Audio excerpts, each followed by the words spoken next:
Happy anniversary คริสต์วีมิงลีอีวีกละชิมพูวี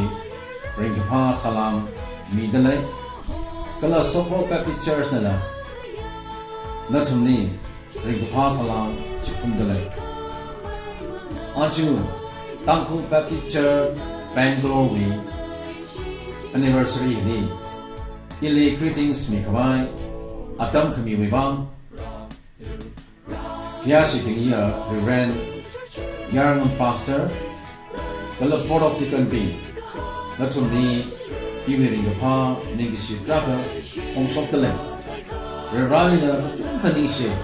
ที่กระทามาท่าดำสัมพันธ์กันสักไปบ้างต่างๆนี่เลยแต่ก็เลย worship group จริงๆงรุ่งคุยแล้วก็Tangkhul Baptist Church 的อาจูเลยแต่ก็เลยฮีเรื่องราวนี้2009 May 31st นี้พอพกมีTangkhul Baptist Church Bangalore founder here เรื่องราวนี้ก็เลยที่ท่าเด University ขมิ้นฮีแล้วถึงใส่ก็รู้บ้างละสอบมีสาระนู้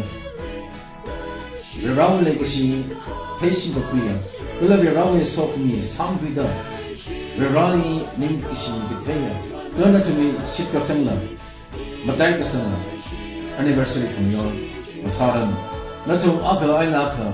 เลยสิ่งรบได้ก็ต้องมารบนักTangkhul Church Bangalore hi Bangalore City li kohor aka sada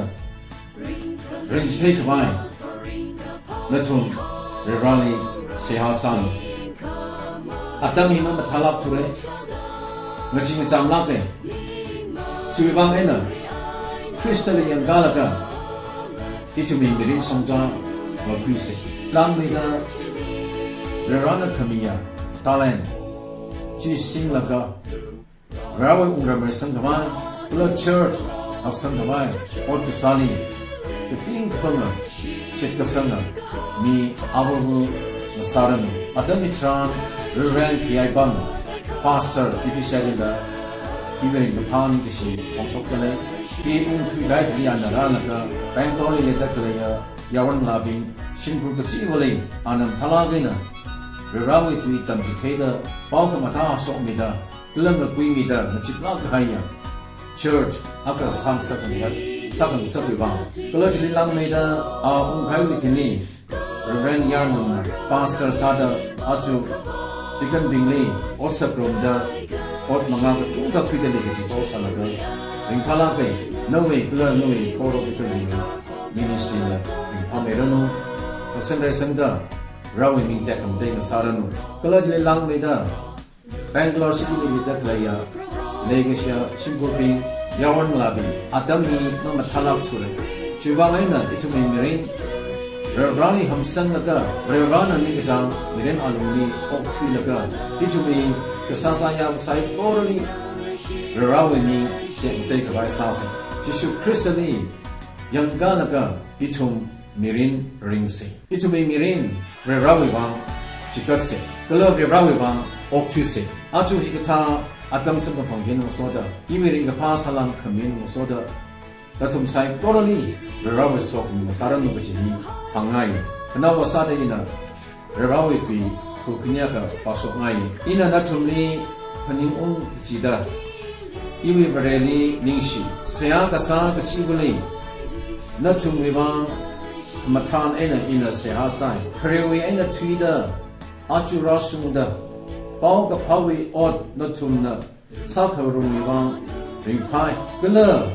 นัทุ่มมีลุงลีกับพาอดสักพวกขมิ้นบริเวณ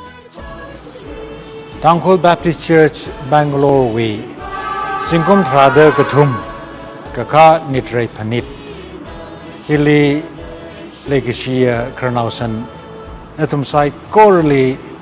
Ishishimkur Kala Tangkhul Baptist Church Imphal we Matun Sada Shalom Midale Tangkhul Baptist Church Bangalore we Pastor Reverend Yarngam Wiva Ali Otsak Rumdaklaya Deacon Board, Church Workers, Evangelists, Women Department, Youth Department, Kala Ngasot Now Sai Ko Ruli นทุมวยอดสักคำท้ายฮีไทยละก็ละชาละก็วเรลีมาสอดมีดเลยทั้งคนแบบที่เชื่อบังกลอร์ฮีบริวารน่ะเลเม็ดก็ฮักกะก็มีหายดักเลยเนี่ยบริวารน่ะเลเม็ดก็ฮักกะก็มีหาวิดะนทุมวยอุกลุงละนทุมวยนิ่งละนทุมวยปังละฮักพลุงเร่ทั้งคนเชิร์ชบังกลอร์ฮีลีบริวารน่ะเลเม็ดมีกายก็ฮักก็จงเห็นใจลีอักขีเลยจิครับเชิร์ชน่ะเชบากสายฮีอิชิตังคนเรามังลีเชบากสามันนิ่งมันคือของนายนาวไซโคโรลีไม่ยังนาวลีเชฟชินาวลีอิชิวีนอร์ทอีสต์ขังเตนาวลีเกาหลีนาวลีไซโคโรฮีลีอีทุ่มเชิร์ชีเชบาซากไว้เลยตะเคลนี่ก็จะฮีบังกลอร์วีตังคุลแบปติสต์เชิร์ชจะจีปาจีมั่มไลฟ์ลงเบรนั่นทุ่มวีนิดเรย์ทราดจึงกุมทราดก็ทุ่มกะกาขมยอนฮิลีบริวารน่ะก็จงก็โซมิรุโนก็เลยโซขมีวีปังชับคุยพุงเดะนั่นทุ่มน่ะของนายนาวลีก็เลยอายาลีว่าละคือบริวารวิโซขมีฮีนลอนรุโนจะมีชมมาให้มิรุโนก็เลยบริวารน่ะเชิร์ชลีโซมิเดะนั่นทุ่มมีรินกับผ้าโซขมีลุงลีออกทุยเดะเคลียนั่นสารุโนก็จะฮีอีวิเซฮาก็เลยอิชิชิมคูลTangkhul Baptist Church Imphal we so kami shalom lake bริวารน่ะโซมิรุโนนั่นทุ่มดี Tangkhul Baptist Church Bangalore we jingkum thada gutum ka shung chim sho sai korli ring pha sok ming san no I kala I prever kala Tangkhul Baptist Church Chennai wen la ring pha shala mi dele chimi sho in le tum sai korli da mi dele rawi le gi shi kya ka khala kya ka thu khala gi chi itum li le shin dak le li mama lai la ka se sai korli ring pha chimi sho san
Higher jersey,